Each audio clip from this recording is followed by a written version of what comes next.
it's been great because usually opening bands don't get you know, the stuff that we got on this tour. We get encores every night that we deserve one. We get to play. The contract says 45 minutes, and we get to play an hour. You know. They don't treat us like an opening act. Yeah. You know, they treat us like, you know, just like they're just treating us great. You know, like some nights we'll be up there playing, and we'll be like having a really good show, and their manager will come up and say like, "Keep going, man. You guys got the crowd. You might as well like do it." You know. So it's great, man. It's, you know, nobody's ever done that with us before. It's not like somebody farted, go call the publicist. You know, this is no bullshit out there like the whole St. Louis thing. We were right there watching it, and it was just an honest reaction to a situation.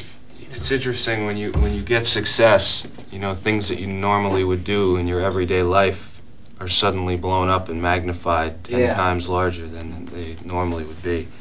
So, like, if you do something, everybody wants to know about it. Like, what'd you do? Tell us about it.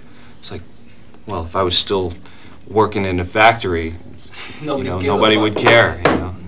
But if you take a band that's been playing clubs and, you know, put them under a fucking spotlight, and they're still really a club band, because that's the way we think, and that's where we're really comfortable, is going hanging out in clubs. Feel a lot more comfortable than like record company meetings and shit. You know, we don't even go to those. So if you take a band like that that's used to playing L'Amour's in Brooklyn or Marquee or, you know, clubs, if I whipped a fucking bottle at a kid in a club because he whipped one at me, nobody would give a shit. But if you sell millions of records, all of a sudden, oh well, I must change and grow up and become responsible and everything. You know, and you try to do that, and you realize that you have to take responsibility for your actions if you're put, you know, in a situation that we're in. But it takes a couple years to get that through our stick big metal heads, you know. There's something about London. Whenever we play here, we always seem to just have some of our best shows. I mean, be it the Marquee or the Hammersmith Odeon or Wembley with Motley Crue or Milton Keynes. There's just something about playing here where, like this, I don't know, this vibe between the band and the people in the audience, and it just gets us nuts.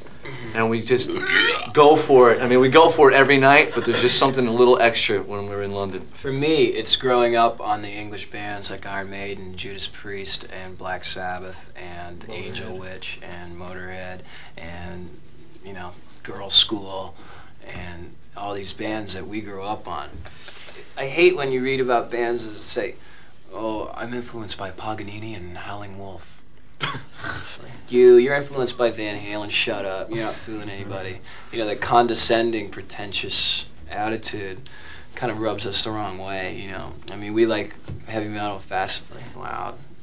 A day in the life of Skid Row. Well, it depends on the day.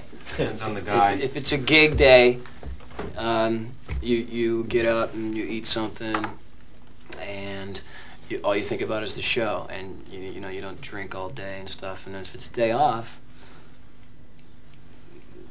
get up and get rotted.